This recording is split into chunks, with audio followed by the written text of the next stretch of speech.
So this horn that's right here also acts as an alarm. So I'm gonna lock it right now. It doesn't make any sound, but it's locked. So if somebody comes and try to move, you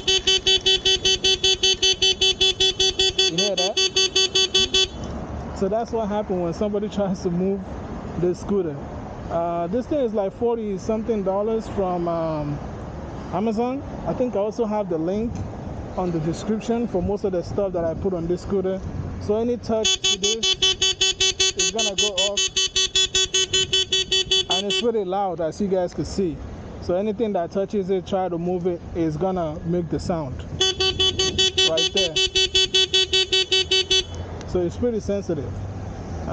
Just wanted to show you guys that, because every time I leave this thing to go inside, I get scared. So I want to make sure that I can actually lock it.